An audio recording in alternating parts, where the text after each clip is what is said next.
Hello, and welcome to the Empowerography Podcast. This is a platform created for women's voices to be heard and a place to share their stories, journeys, and successes with the world for the purpose of helping other women who might be on similar journeys. We are empowering women one episode at a time. I'm your host, Brad Walsh, so kick back, grab one of your favorite beverages, and enjoy the stories.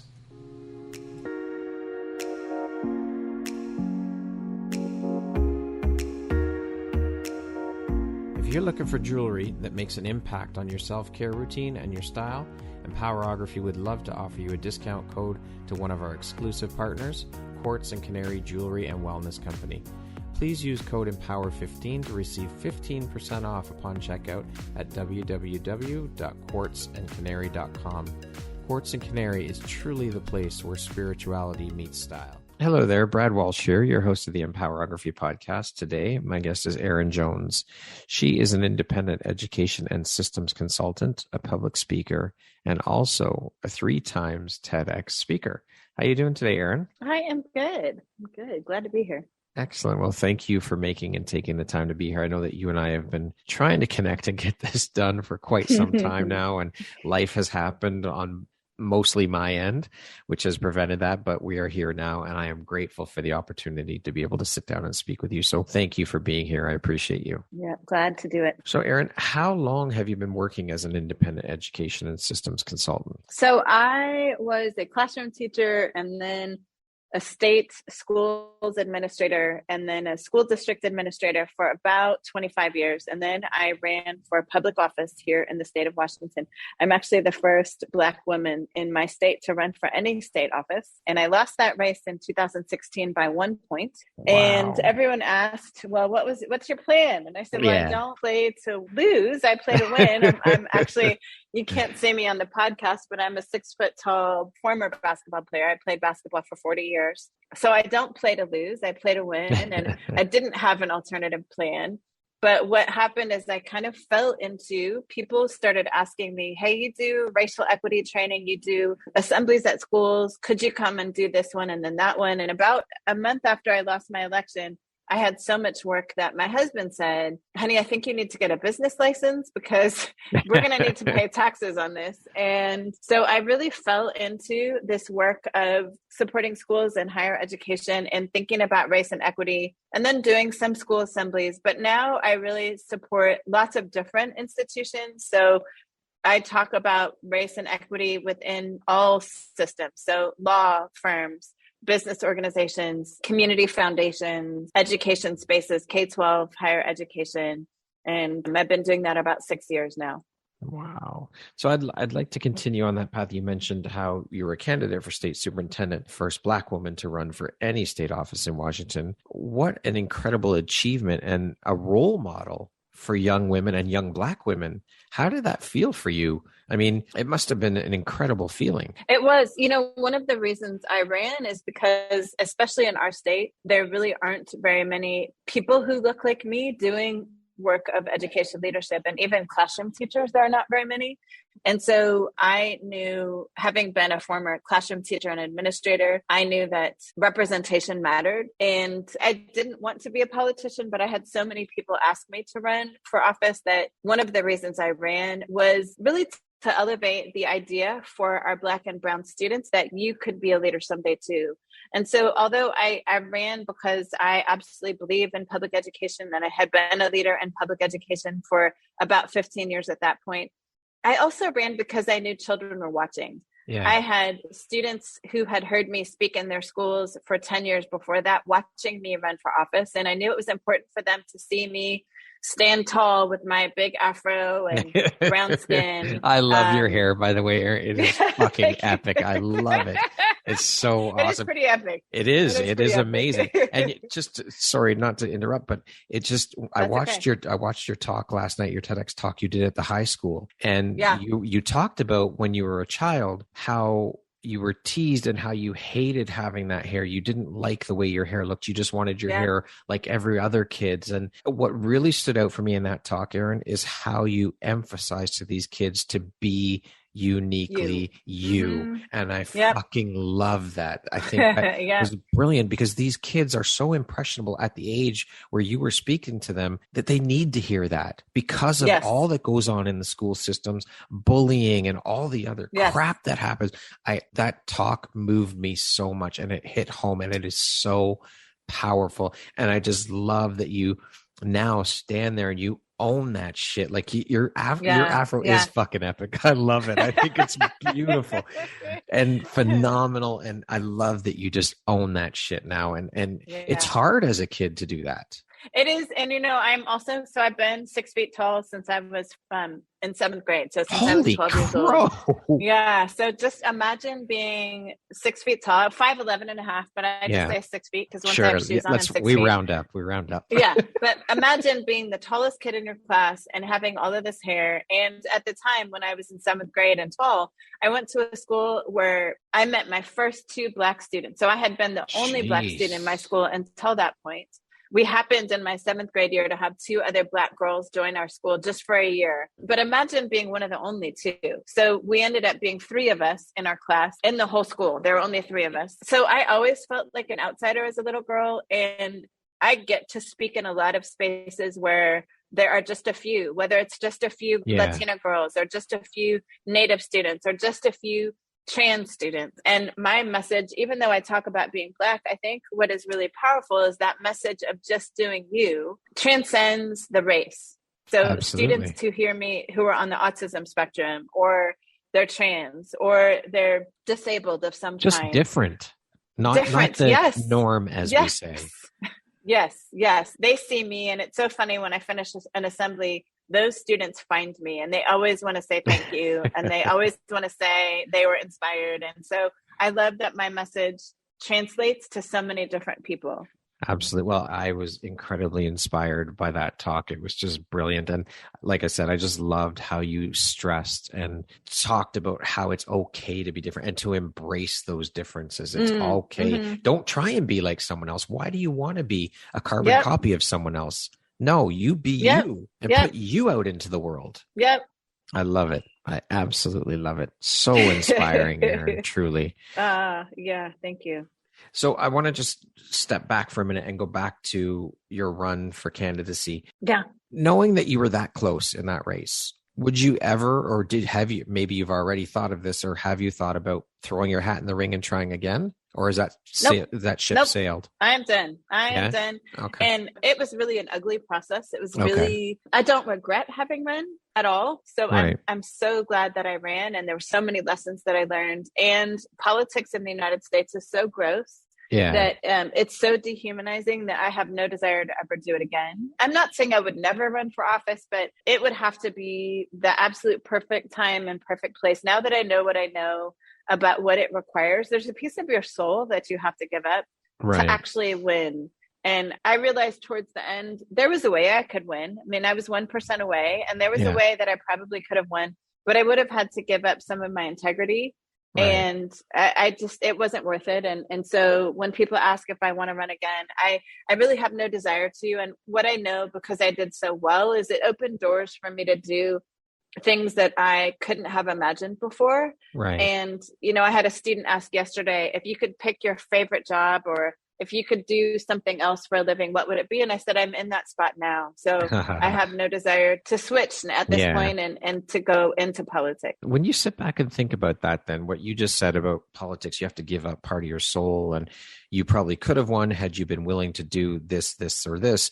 Isn't that kind of sad when you sit back and think about it? The fact that people actually do that and they're okay with it, and they don't feel any way about it. Like that to me just speaks volumes that what politics is just a load of, I don't even know. Like it's so crooked. It's horrific. I mean, are there good people who are in politics? There are. I know lots of people who are really great people and it's gross. The whole process is gross. And I think especially, for me, having grown up at the United Nations School, I got to see government and politics at an international level as a young child. And then to watch it, my husband has a master's degree in American government. And so we had this really intellectual understanding of politics, but walking through it and seeing what people are willing to pay and how people are willing to get paid and pay for favors and treat people, even people in the same party, as dirt to get up and to get ahead. To me, it's the antithesis of what I try to teach as a teacher. Yeah. And so, one of the things that I have tried to stay in touch with people who are running for office. I've tried to help, especially women and women of color running for office, and also push the system to do better. So from the outside, I've tried to stay as close to that as possible, because I think if we all just give up, it will become worse than it already is. But it's hard. I have to think about how much time am I willing to invest in that, because I don't think it's a healthy structure. I don't think it's a healthy process. And I think it needs to be transformed. I don't know who will be willing to do that, but I think if we're going to get really good people in the system, the whole thing has to be completely revamped, overhauled. Yeah. So do you really believe that it's possible to do that? Is that possible, do you think? I don't know at this point. I don't know that I have hope for that. And I think it's why I work with lots of government organizations, and schools are part of government too. Right. I choose to work outside of the structure to work on those systems. And I feel like I have greater influence from outside the structure than I would have inside. Yeah. So you mentioned your childhood. You went to school at a United Nations school. So a great segue. I want to touch on because I know you have quite the personal story. I've watched your talks, and so I know a bit of your backstory and your journey. It didn't influence or inspire your journey into education. It was actually quite the opposite from what I got from one of your talks, that the last thing you wanted to do was become a teacher and get into education. So you wanted nothing to do with that in terms of career. So can you share a little bit about your personal journey with us? Yeah. So I was abandoned in a hospital as an infant. I'm a Black woman born out of the body of a white woman. So I'm biracial. Technically, my mother was a white woman. My father was a Black man. But back in 1971 in Minnesota, that was unacceptable. So I was left in a hospital, sent to a children's orphanage, where I was adopted by a white couple who were both teachers. And they realized quickly that where they lived in Minnesota was probably not the best place to raise children who look like me. And they also, unlike everyone in their families who has stayed in the same place pretty much forever, my parents wanted to see the world. And so they took teaching jobs at the American School of The Hague in the Netherlands. And I attended school there my entire childhood. And I got to be around very powerful people. The royal family came through our school all the time. So the Dutch royal family, the Queen Mother, all came through our school. So I was exposed to really powerful leaders. A lot of the ambassadors to the United Nations would come visit our school. Their children went to my school. So like Israel, Palestine, Iran, Iraq, Afghanistan, Brazil, Peru, Kenya. I had the opportunity to meet really powerful people as a child. And so when I thought about future aspirations professionally, I thought about being like that, like an ambassador or an international lawyer or something big, air quotes, big, because I didn't see my parents at the time as world changers. I thought, they're just teachers, they just show up at school and they teach children. And it wasn't until I came to the United States for university with the intention of going back to the Netherlands to work in the UN. It wasn't until I got to the US and saw that children who looked like me had not had the same level of education, were not exposed to powerful people, were not taught to believe they could do great things. It suddenly hit me really as an 18-year-old in Philadelphia. Oh my gosh, my parents have been changing the world every single day, my whole life as teachers. And in fact, my parents have taught hundreds of children who have gone on to work in governments across the world. Wow. So they literally have changed the world because of the exposure they've had to the children of world changers who now are changing the world themselves. So it wasn't until, I was 18 or 19 years old that I realized how important the work was that my parents had been doing, and realized that my whole life story had taken me into teaching. I just hadn't thought about it that way. Wow, that is incredible. I liked one story in particular you told about having lunch with John Denver and Mrs. Sadat. It's like, holy shit. Like, what an incredible thing for a 9-year-old. You were only 9 years old and you're sitting there having lunch with these two people. I sang with Danny Kaye that year too. I don't know if you know who Danny Kaye is, but I've heard the name. Oh, superstar actor. I mean, he's been gone for a long time, but that same year I got to sing with Danny Kaye on television with my fourth grade class. Incredible. I mean, the things you have seen and done in your life, just absolutely incredible.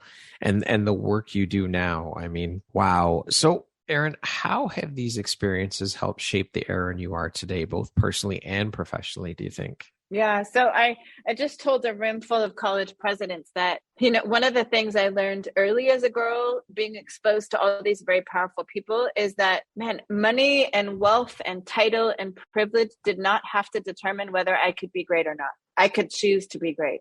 I watched all these very powerful people. I got to sing with John Denver as a little girl. And yeah, he was an amazing singer. Yeah. I got to be around royalty. They were born into the royal family. They didn't do anything special other than have a particular talent or have kind of where they were, the station they were born into. But I knew somehow as a little girl that if I worked really hard, I could also do great things. Greatness was not about position and power. It was about how a person chose to invest themselves. And so somehow I realized that early. I also got to be around famous people who were not always very happy. For example, Danny Kaye, he was a very famous actor, was not a happy person. So our whole fourth grade class got to be on television with him. And he was not happy. He was angry. He didn't want to be on the show. And so here was this man who was known worldwide for being a comedian, for being an actor, for being a singer. And he was just a real human. And that was actually a really powerful lesson for me to realize at 9 that famous, rich people are not necessarily happy and thriving. Yeah. And so I knew then I don't want to strive to be famous or wealthy.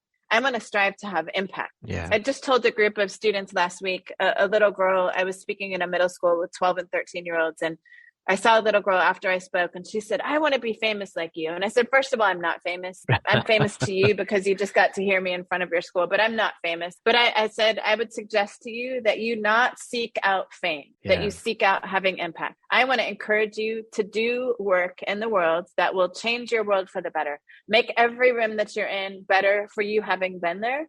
Don't worry about having so many people follow you on social media or make a certain amount of money, because those are not things that are fulfilling. Those are not measurable metrics. I mean, nope. We continue as a society to put these people on a pedestal. They're humans just like you and I. They are just more in the public eye, and they make a bigger paycheck because of being in the public eye. But think of all the crap that they have to deal with. Yep. And put up with every day.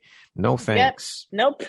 No interest whatsoever. You're right. I would much rather have all the impact in the world with what I do and the work I'm doing. Yes. Money doesn't mean shit. And I mean, yes, of course, we need money to survive. It's part of life. We have to have it to live, but it's not the be all and end all. It really, in the grand scheme of things, it doesn't mean anything. Yes. No, absolutely. So I've had the opportunity to play basketball with NBA stars. I tried out for 2 WNBA teams. So I got to be around a lot of professional athletes as well. And crazy experience on a TV show once with a really famous fashion star. Okay. And I'll never forget this fashion star. It's a dress up show. So they were going to do my hair and makeup and all this. And because I'm Black and her hairstylist was Black, she invited me back into her hairdressing room while she was getting her hair done. And I'm not going to say her name because I don't want to out her, but that's okay. She's somebody that Americans know really well. Yeah. And I'll never forget, we're sitting there getting our hair done. And she says to me, Erin, do you know, I was engaged to be married,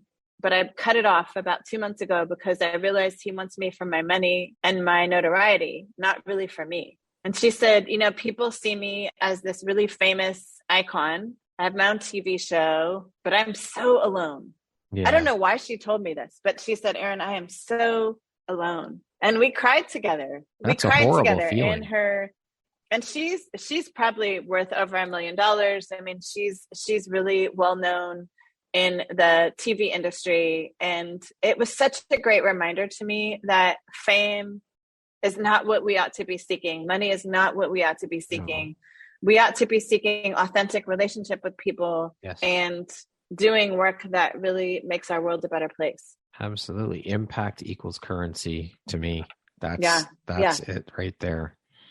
Absolutely. So what would you say then is the most important or the biggest lesson or takeaway you've learned through your process to where you are now in life? So something that there are a couple of things, but one thing that I say in every assembly that I do with students now, and I try to say it to adults too, because I think we need to hear it equally, is this: I am worthy because I am. I am worthy because I am. Not because I have a title or money or so many likes on a particular post, or I look a particular way, or can do a particular thing. I am worthy because I am. Because I exist, I am worthy. And I think that goes back to what you said about my hair. You know, when I was 40 years old, I realized, oh my gosh, I have been straightening my hair for someone else my whole life. Why? I'm just going to do me. I'm just going to embrace that I'm 6 feet tall with really big hair.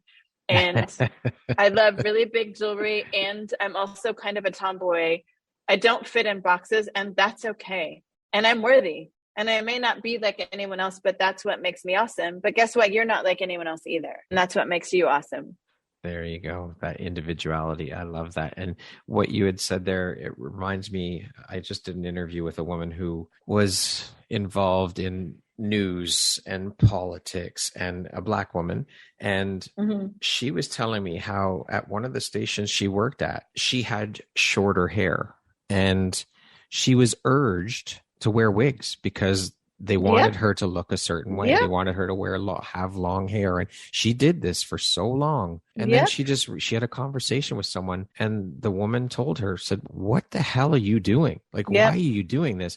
And she actually cut off all her hair, and they aired that segment. Wow. Did that. And that is fucking powerful. That's owning your authenticity. That's stepping into who you truly are. And I think that's absolutely horrible that anybody should be pressured into being or looking something else. Like, that is horrible. We talk about teaching our children to be who they are, yet we're having adults do this. How we're talking out of both sides of our mouths here. It's crazy. Yeah. You know, and it's why I have so much compassion for children. Right now in school spaces in the United States, children are meaner to each other than I've ever seen in my 31 years in school. But I would offer that, guess what? Adults are mean.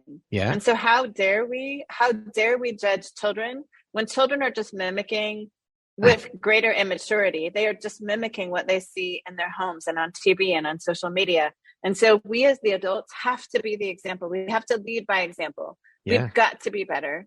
And that's what I'm committed to. And so I make mistakes sometimes, and I tell students, man, I screwed up there. Like Miss Erin just messed up there. And I try to be vulnerable, and I try to lead by example. I can't ask young people to do what I'm not willing to do. And I can't expect young people to somehow be better than we are collectively as adults. Well, like you said, where do you think these kids learn this behavior? It's absolutely learned behavior. I mean, it's ridiculous. I can remember one of my daughters was bullied. Well, both my daughters were bullied in elementary school, and my youngest was bullied verbally and physically by a boy. And at that time, they dealt with that. It was quite a process. It went on for the year, and my wife and I had enough, because there was supposed to be this zero tolerance for bullying in the school. And of course it was not upheld. So my wife and I went in and we met with the principal, and the principal started making excuses for this boy. Well, he came from a bad home, and it's not his fault, and And granted, sure, he's learned the behavior somewhere, but that does not give him any right to put hands on any child, especially a girl. We are taught, I don't know about everyone else, but I know when I was growing up as a young boy, my parents always told, don't you ever lay hands on anyone, but especially not a girl. Boys don't hit girls. That's not something that's done. And it was just excuse after excuse after excuse for this kid. And this just echoes this learned behavior shit. And it's not an excuse, though. You cannot do it. No. It's horrible. And you're right. They are meaner and meaner, but it's learned somewhere. They're learning it at home. Absolutely. And through TV, social media. So I'm curious then, how have things changed? You being an educator, how has the world evolved in that realm, in education, from the time you started your career to where you are today? Has it changed for the better? Has it gotten progressively worse in terms of responsibilities, curriculum, all of those things? So, okay, that's a complicated question that I don't know that I could answer quickly, but I will say this. People ask all the time. I'll focus just on race because that's a lot of the work I do is around race and reconciliation. And so a lot of people in the United States will say to me, well, oh my gosh, the last 2 years have just been so horrible, so much worse than it was 10 years ago. And I say, no, actually, that's not true. I can remember when I came to the United States and there was a sign in the college community that said, no coloreds or Jews allowed at the golf course. Jesus. Right. And that was in 1989. So no, it's not worse today. Some people are just waking up to realize we have social media now that shares what's happening. And so it's more apparent to certain people now what is happening. But I would say we're not worse now than we were before. It's just we've ripped the Band-Aid off. I think also COVID exposed things that we had not seen before. Partly because now we're all stuck on a computer. So we're watching social media and paying attention in different ways. But it also exposed what I knew to be true, and a lot of people already knew to be true about who had access to resources and who did, who was able to access computers and technology, who didn't, who was able to stay home with a computer and who had to go physically into work. Yeah. These are all things that a lot of us had already been screaming about. But once COVID hit, people couldn't not see it. Yeah. And so a lot of folks said, oh, it's so much worse now. No, it's not. You have to see it now. You didn't have to see it before. Yeah. And so I don't think we're worse. I also think that here in the United States, there are 4 things, and I can say this because I grew up somewhere else. There are 4 things that people have been trained to not talk about. So you're not supposed to talk about race. You're not supposed to talk about religion. You're not supposed to talk about politics, and no talk about gender and mixed company. Right. And so we suck at it now because we've been told to not talk about it. And so people are unskilled. They're unskilled at talking about it. I don't think people are more racist or more misogynistic than they were before. I just think they're less skilled. And so part of the thing that gives me hope is that I'm being invited into space to give people skill. And I don't see myself as the expert, but I am an expert facilitator. And I love opportunities to go into space and help people have the hard conversations that I believe we need to have if there's any hope for unity. Absolutely. I mean, this is how problems start to get resolved, is through conversation. We have to talk about it. Absolutely. We have to have those hard conversations. Those are necessary. And there's a civil way to do it. You don't it doesn't have to get into a huge argument or debate or pointing fingers. He's wrong, she's wrong. Just start with conversation. That's how everything starts. That's how we start working towards solutions. Absolutely. Yep. You're absolutely correct. And that's what I love to do. I love to help people, help them have the conversations that are necessary. And you're right. COVID has shone such a bright light onto so much crap that has been going on for decades. Yep. And people are starting to wake up. And I think this was, as terrible as some of the things were that happened during that time in terms of financial loss, job loss, life loss, all of that stuff. Yes, that's all horrible. But I have to say, and I believe this in my heart of hearts, COVID was a gift. I really believe that. It was a gift to the world, truly. It was needed. It was necessary. Yes, I agree. Yep. And I don't even think we're anywhere near the end. The end, no. And that's not even the end of COVID, but just the awakening of people. Because I feel like the world is sitting in this pressure cooker and the lid is going to blow off. And there's going to be so much more good that comes out of this whole thing. Truly believe that with all of my heart. Yep. Nope. I absolutely agree. And one of the things I've been telling education leaders is I think a year ago, we had such an incredible opportunity to really reimagine things in a significant way. And I think we missed that opportunity. Yeah. But that doesn't mean that we can't do some really significant change. Right. And so I urge people in this moment to think about, now that the dust has been shaken, it's almost like a rake has been raked over the dirt. We can either let it harden, which it will, and we could just go back to normal, whatever normal was, or we can allow that soil, till it again. Let's till it. Let's use this opportunity to really reimagine the flowers that we're going to plant there. Yes. And allow some new things to grow root.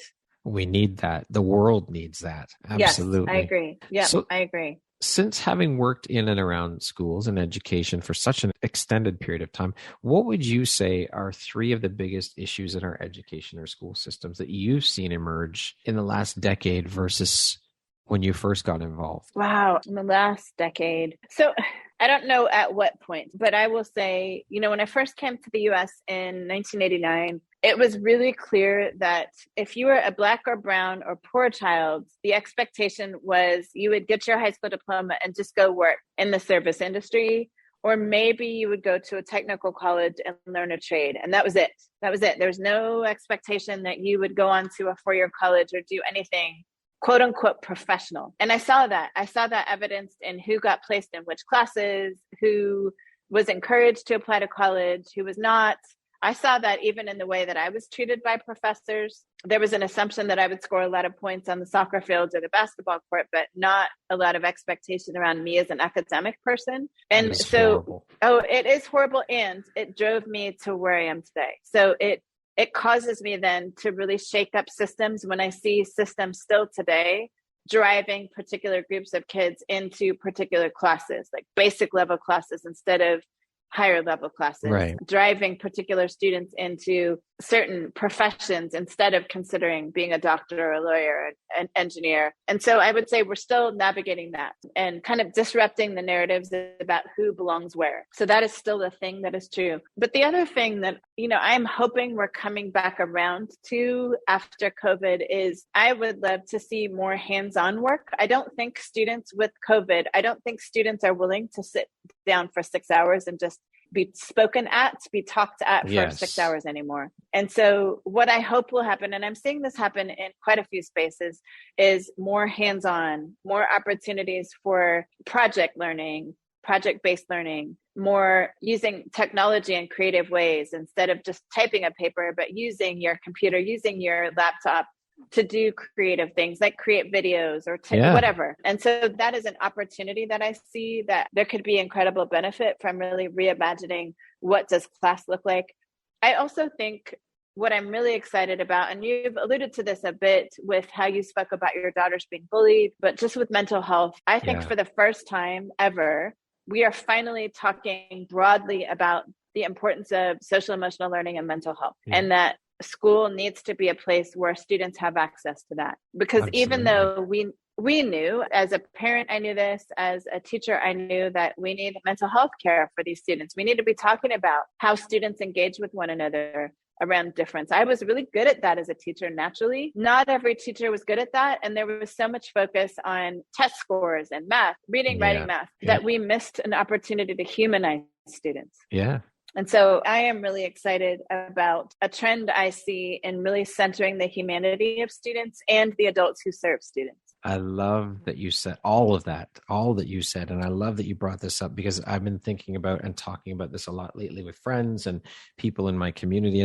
When I think about the education system here in Canada, I think it's broken. I think it's completely broken in terms of those things that you just spoke about. We are really just creating drones in our school system. These kids, they're taught to memorize, regurgitate, and that's it. What is that? That is useful. That was the factory model. That was the factory model, which they needed at a particular time and place. Sure. But we're not in the factory model. No. I mean, we're not sending children to work in factories anymore. We're sending them out. They need to know how to think.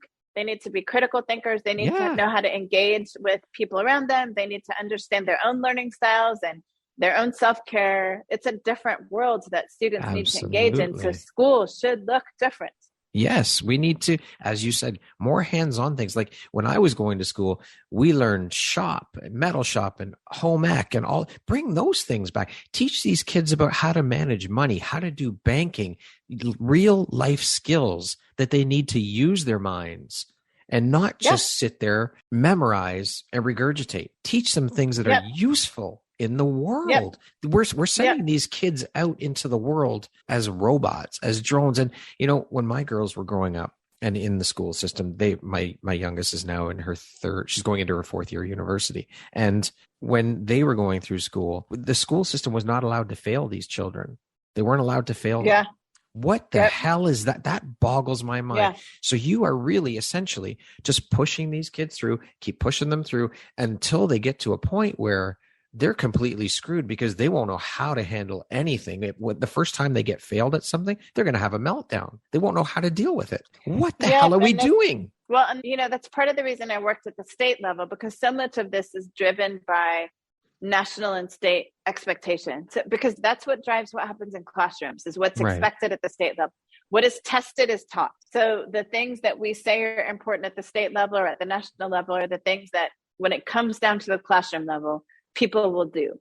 Right. And so it's one of the reasons I speak at a lot of national conferences. I'm talking to national leaders and state level leaders, because I know that they are driving policy. They're driving the message about what is important in schools. And if we can change how they are talking about it, it rolls its way back to teachers. If we just start with a teacher in a classroom, they often can't move the needle significantly, because they are expected, in order to keep their jobs, they're expected to do a particular set of things. So conversation is the way to get things started, but we need to really move. Like, this needs to change quicker, right? And I know that things move at a snail's pace when it comes to all of this stuff, but I also, here in Canada, I've had conversations with one of my friends, all of his sisters. He has 3 sisters and his mom. They're all teachers. And so he has many conversations around the education system with them. And him and I got to talking, and he said, Brad, listen, in certain areas here in Ontario where I live, there are areas where there is predominantly a certain race or whatever, and they move the needle towards what they want for their kids in the school system, and that's the way the school system adopts to even, and they don't want things like hands-on experience or shop and things like that. All they want is the math, science,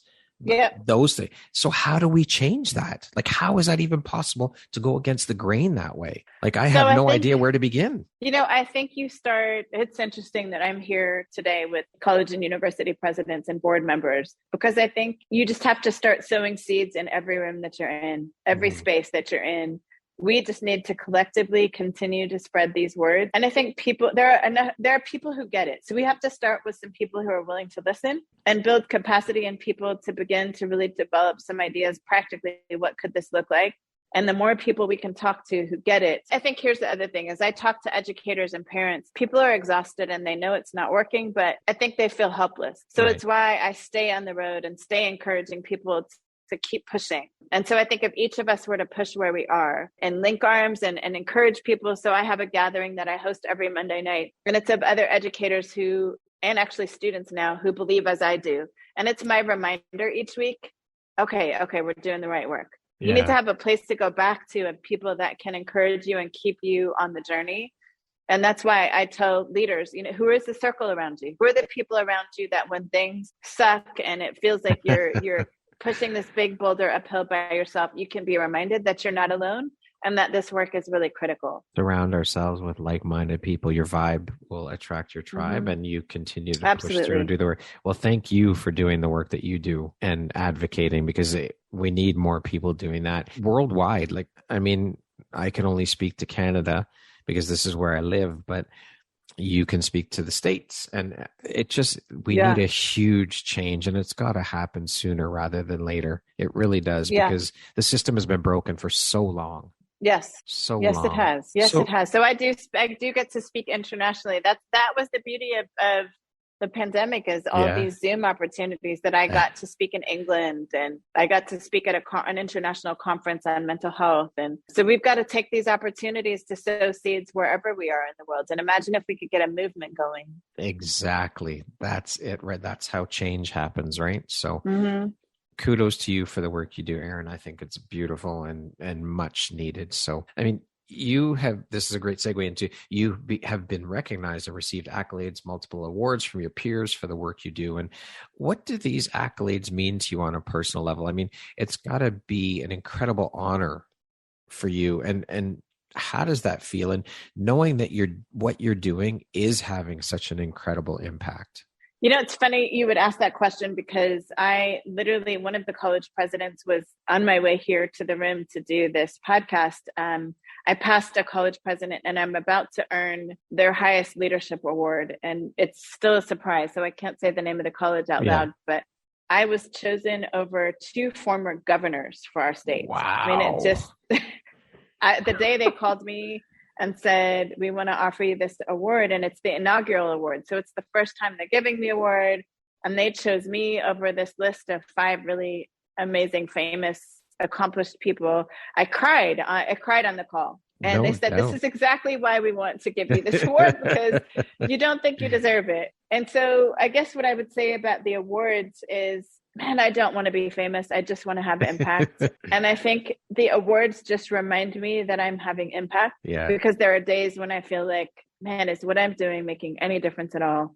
Yeah. And so it drives me to keep doing the work. I really don't seek to be famous. I don't want to have a fancy car or a big house. I don't want to be rich, but I do want to be part of making this world a better place. And I think the awards are this recognition that I'm at least heading in the right direction and that my work matters to people. I think that's beautiful. And that just speaks this right here, this question, your answer speaks volumes about who you are as a human being. And it's beautiful and inspirational and incredible. So congratulations on that. That is huge and well-deserved.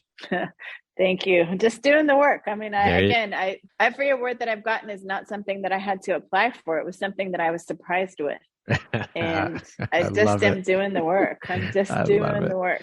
I love how humble you are. I think it's so beautiful. Erin, what lights you up or inspires you the most about the work that you do? Young people.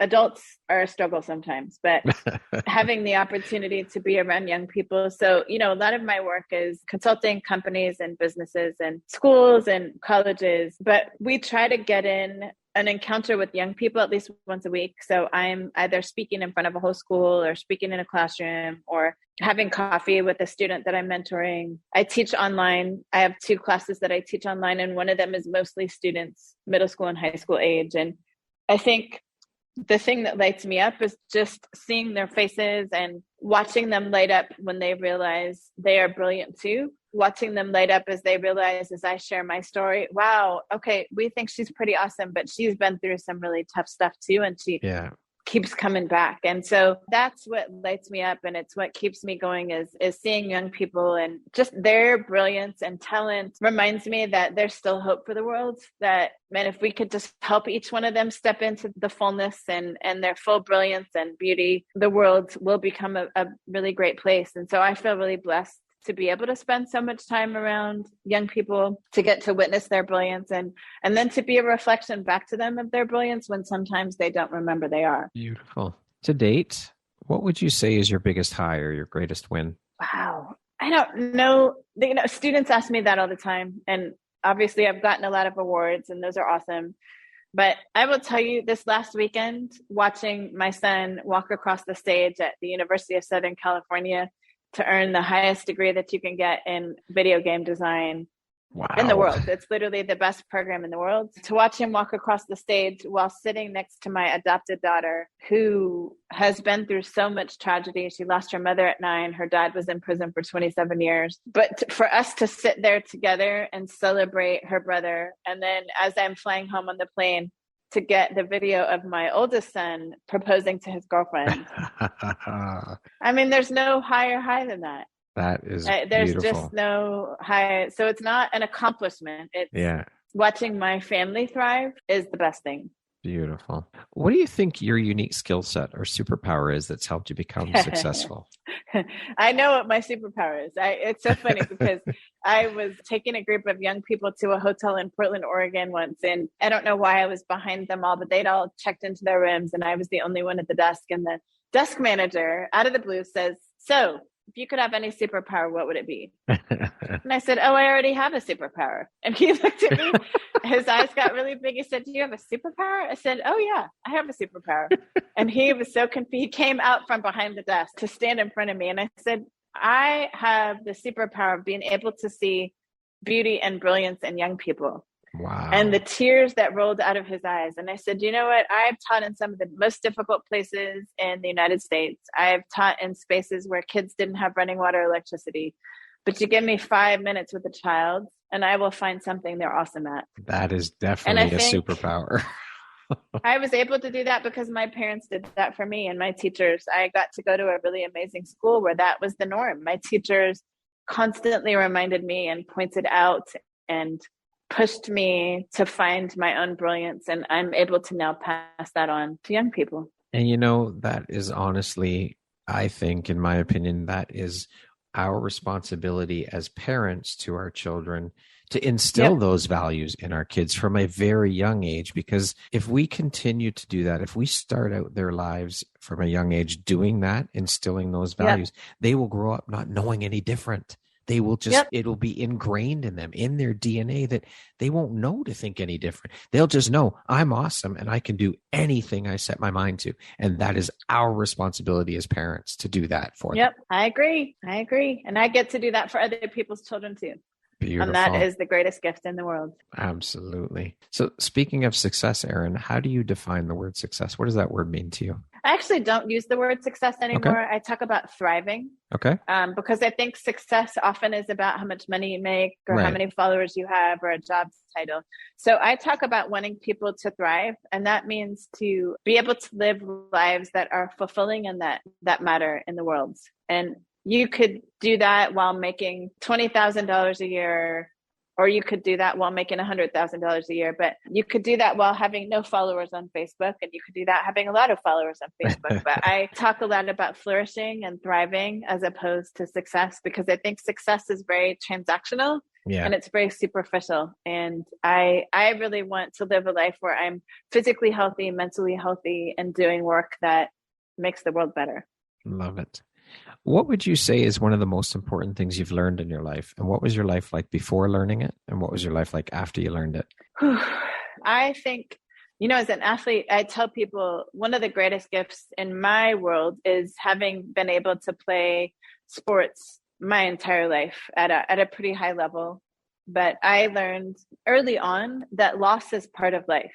As an athlete, I don't care how great you are. Every athlete has lost at some point. And I think the ability to lose and get back up is an incredible strength. And so, as I look at how that has helped me move through the world, I tried out for 2 women's professional teams. So the WNBA, I tried out for the Seattle Storm and the Portland Fire at 28 years old. I had 3 little children. I was the oldest woman with the most children when I tried out. And I didn't get chosen to play for them. And I knew at tryouts, I'm old and I'm not tall enough for my position. I knew that early, but I said, you know what? I don't ever want to look back and wish I had. I want to be able to say I at least tried. And what's awesome is because I tried out, I got seen by a coach who had played on the Olympic team for the United States as a young woman. She was now in her 80s, but she invited me to represent the United States as the captain player of the American team against the Mexican Olympic team. Wow. So when I was 30 years old, I got to play in Mexico City against the Olympic team for Mexico. But that was all because I failed at the WNBA tryout. Well, I also ran for office. I ran for statewide office. I failed at that. I lost by 1 point, but because I tried, it opened the door for all these really beautiful other things. And now I have a book and all of that, all because I tried and failed. And so I think learning how to fail and get back up is probably the most important lesson I learned as a child. Love it. Okay, so I want to ask then, with what we've been talking about with the school system and education system, where they don't fail the children, and when they do end up failing in life, it's going to be a disaster. So how do we navigate that, and how do we change that so that, think about it. When I coached my girls playing soccer, and every kid on the team got a trophy, we didn't win anything. Like this has got this attitude. This has got to stop, because again, you're setting it's not real life. You're setting your kids up for failure. So how do we change this narrative, and what can we do? Like this of all things drives me up a wall, because you are only setting these kids up. Yeah, but I think and it's particularly this last generation that we have done that to. I think, in my generation, I'll be 51 in a couple of weeks. We did not get awards, all of us. You had to earn it. You had to earn it. And then I don't know what happened to this generation after us, but, things definitely changed. And we tried to be really soft. I think because our parents were hard, the response to it was, we're going to be too gentle. And I think we need to get back to a place that's moderation. I also think, again, going back to something I said before, we've got to lead by example. I don't think leaders are allowed to fail either. Yeah. I think leaders protect themselves, and when a mistake is made, they re-communicate it so it doesn't look quite like a mistake, instead of just saying publicly, man, I messed up here. Yeah. And so I don't think we allow for anyone to make mistakes right now. True. And I think it's hurting all of us. Yeah. And so for sure. I think, it's something that I talk about as a leader all the time, is that, part of being a leader is owning when I mess up, and owning that I will mess up, owning that I'm human and that I'm not always a winner, that I am going to lose sometimes. And so I think we as the adult, and particular leaders, have to be vulnerable and transparent, and have to own the places that we are flawed and when we make mistakes. We have to be willing to own that. And because how can we not allow children to fail if we are also not allowing our adults to fail? So it goes back again to, we as the adults have to change our behavior. Yeah. And failure is part of life. Yes. Failure and challenge are part of life. And Absolutely. I look at a lot of our really quote unquote smart kids, are really accomplished kids, and they are stressed out because they don't feel like they can fail. And I'm watching them take their lives and try to take their lives. And just the whole dynamic of, everyone's got to be winning all the time is not a healthy dynamic for anyone. It's killing us all. It's not realistic at all. No. Fail forward. It's okay to fail. That's how we learn. Yep. That's the best lesson you can learn. Absolutely. So speaking of which, then, what would you say is one of your biggest failures, and what did you learn from it?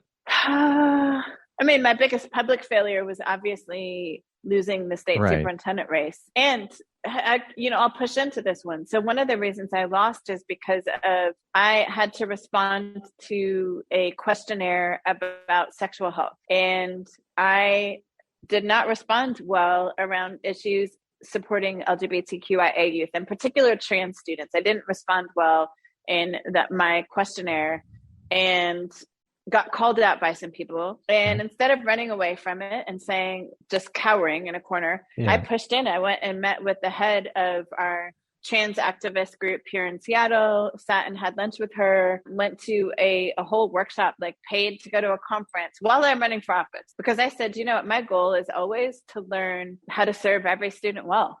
Yeah. But I knew that I had gay students, I had lesbian students, I'd never had a trans student in my class. And I knew I didn't know that well. Well, that story got totally blown up and it lost me the election, just that story in itself. And I could have been really bitter, but I intentionally stayed in the game and stayed learning about how to support our trans and LGBTQIA youth. And what is so fabulous now is that I now have 2 trans students in my class. I have a non-binary student in my class. I have a student who identifies as queer in my class. I get called into schools now when there's been an altercation involving students who identify as LGBTQIA. And so even though I lost my election, for how I responded on that questionnaire, instead of running from it, I pushed in to learn more and how to better serve students. And now I get to serve those students in ways that I may not have had I won the election even. Yeah, it served you much better reacting the way that you did. Somehow I can't see you cowering back from challenges, Erin. I just don't see it. It's not who you are. No, it's not. No, it's not. So for generations listening to this years from now, is there any wisdom you'd want to pass on to them? What would you want them to know? You are worthy because you are. Beautiful. You are worthy because you are. Who in your life has had the biggest impact on you, and why? My parents. Yeah. My parents, it doesn't make any sense to me that they found each other, because they grew up in very conservative Christian homes and very Republican families. And they are somehow Democrats, the 2 of them. I don't know how they found each other in their little remote towns, but they gave up everything to invest in me. They moved across an ocean to another country to give me a better life, and have continued to invest in me even into my 50s. And they are my biggest champions today. They're my biggest advocates today. They would give up everything in a heartbeat to serve me even today, after all this time as a grown woman. My dad drove, I think, 20,000 miles for my campaign. Wow. He insisted on driving me. Yeah. So, my parents are just amazing humans. They're the most humble people you'll meet. So if you saw them in a room, you'd have no idea they were my parents. You know what? I have to interrupt for one sec. I'm watching your speech at the school when you said, don't look around for my parents. Don't look for parents that look like me, because you will never find my parents in this room. Yeah. I laughed my head off when you said that. I loved it. Mom is a 5'2" blonde woman. Dad is 6'3", so pale he's clear. I tell people he's not white, he's clear. You can see his blood vessels through his skin. But they are really my favorite people in the world. And my husband is also a huge champion for me. So we're great friends. But I would say my parents, if I had to pick a set of people, my mom and dad, my mom would just drop anything and has most of her life drops everything to serve me. Beautiful. Erin, what does the word empowerment mean to you? Means to create a table where someone else can display their power. I think we all have power. We all already have it innate in us, but I feel like my job as a leader is to open doors for other people to be able to use their power in ways maybe they don't have access in ways that I do. And so it's opening the door, it's laying the table, it's bringing another chair to the table to create space for someone else to be their most powerful self. Okay, we're going to jump into a little rapid fire section here. So the next grouping of questions, just be 2, 3, 4 word answer type thing. Okay. Okay. How would you describe yourself in one word? Inspire. What's the first thing you think when I say the word future? Hope. What is one of your favorite words? Courage. Would you rather have more time or more money? Time. If you were writing your autobiography, what would the title be? I just wrote it, Bridges to Heal Us. There we go. Perfect. Yeah. If you could teach the world one thing, what would that thing be? Effective communication. What's one thing you want but cannot buy with money? Wow. One thing that I want.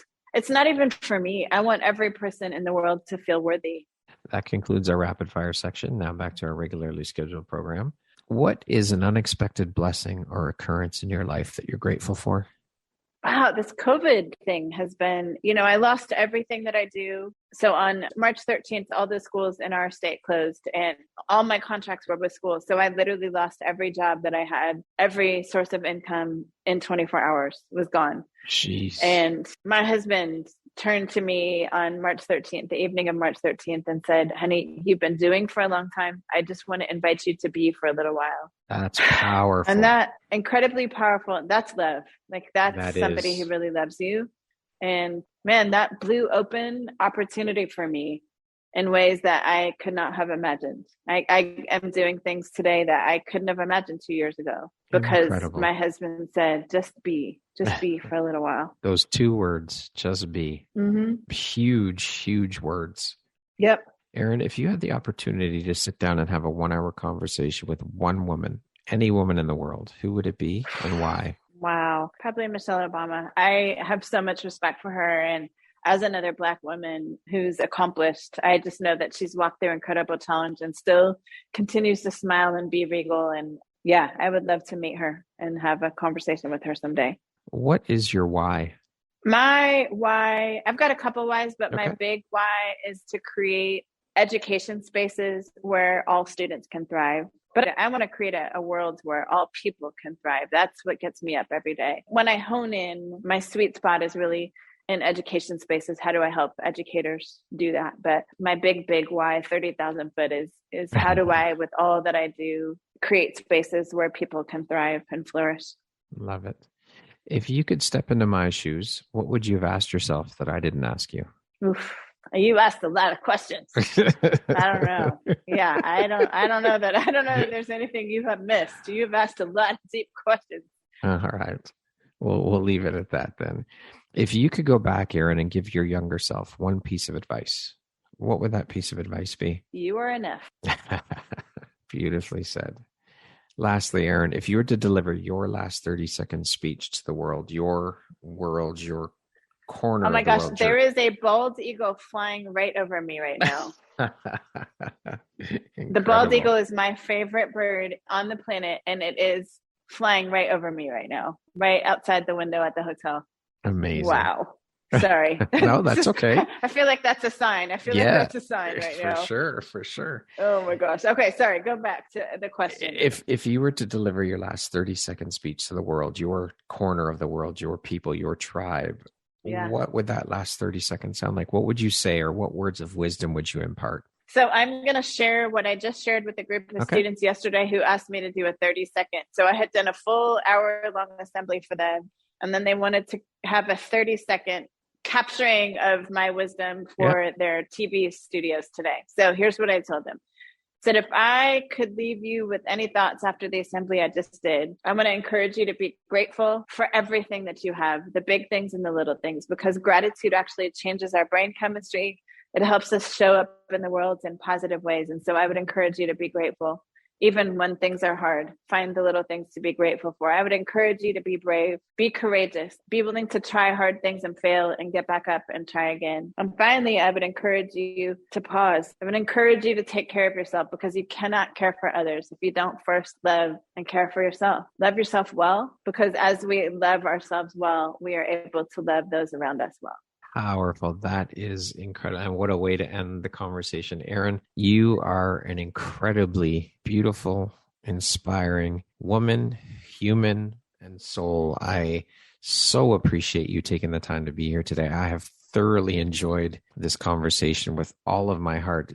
I am so inspired by you, and this conversation has just been epic, and I've enjoyed every minute of it. So thank you very much for making the time and taking the time to be here with me today and share. And I am honored to have you as a member of the Empowerography community. So thank you. Thanks so much for having me. And these were the best questions of any interview I think I've ever done. So kudos on the question. I am honored and flattered by that. And I know you've spoken with and done a lot of interviews. Yes, so thank you for that. I appreciate that. That means more than you know to me. So thank you for that. Yay. Once again, my name is Brad Walsh. I am the host of your Empowerography podcast. Today, my guest has been Erin Jones. She is an independent education and systems consultant, a public speaker, and a 3 times TEDx speaker. Erin, thank you so much. I hope you have an amazing rest of the day. Thank you so much for doing this.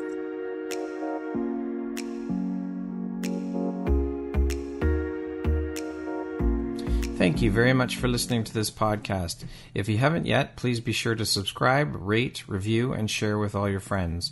You can find me at visuphoria.ca and follow me on Instagram at Empowerography Podcast and on Facebook at Empowerography. Please join me next time for another inspirational story from yet another amazing woman.